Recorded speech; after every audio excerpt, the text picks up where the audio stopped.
morning. It's January the 13th, and I just wanted to do a little video on planting some of our seed potato sprouts. These are baby Dutch yellow potatoes. We bought these maybe 4 years ago, and the only reason I bought them is I was walking through the store and I saw this bag of baby Dutch potatoes, and they were actually sprouting out through the net here. And I usually never buy store-bought potatoes to grow, but I said, well, let's try these because I really like the flavor of these. We grow these and put them in a crock pot with beef and pork, and we decided to try them. They were already sprouting out, and ever since then, we've been growing these. These are actually the potatoes we grew last year. This is our seed potatoes from them. And you can see they're starting to sprout out pretty good. Actually, they were sprouting out extremely long sprouts. You can see this one here. So a couple of the sprouts, well, there was 3 of them, was really long. So I took the sprouts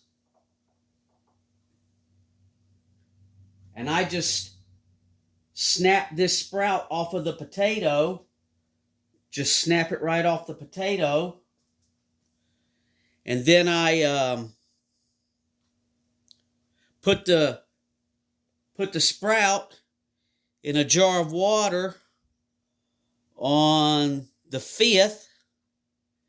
And you can see here that these things are rooting out pretty nice. Let me get that back into water there.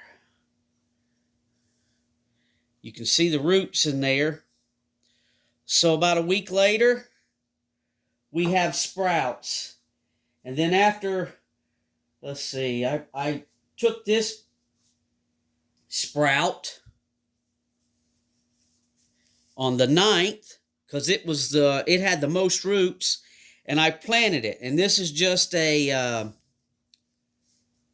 8-ounce cup with potting mix in it.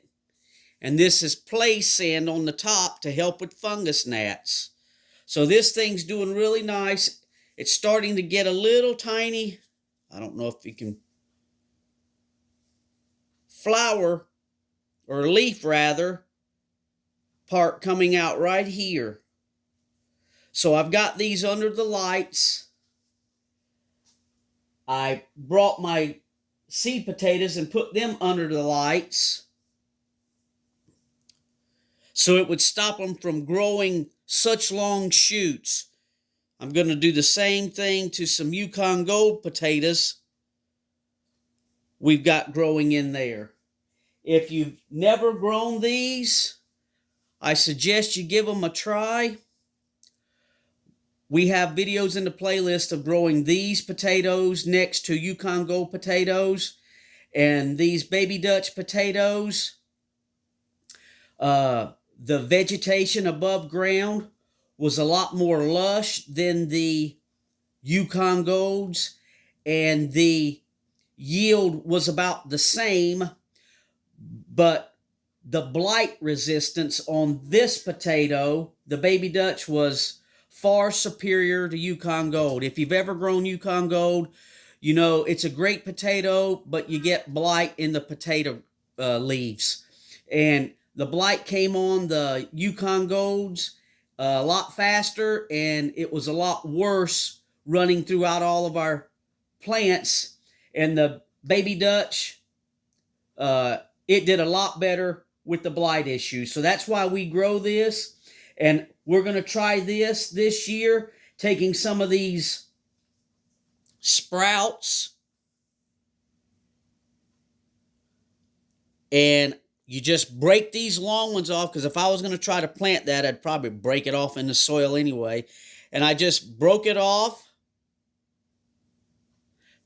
put it in a jar of water, Leave it about a week, and you'll get some roots on them. And then we turn around and we plant those. And hopefully, Lord willing, we'll get a potato plant out of this. So, just a little video on how to do things a little different. If you've got seed potatoes in your storage that are really, really long, I've got some Yukon Golds in water right now that are rooting. That's probably twice as long as these guys. So they're probably like, I don't know, 8 to 10 inches long, some of the sprouts. So I just snap those off and put them in some water, and they're sprouting or rooting too. So if you got some potatoes with extra long sprouts, and instead of just pitching them in the trash, how about snapping them off and putting them in a little bit of potting mix? And we'll keep you updated with some videos on how these things do. And hopefully, we'll get some potatoes off of them. Thanks for watching.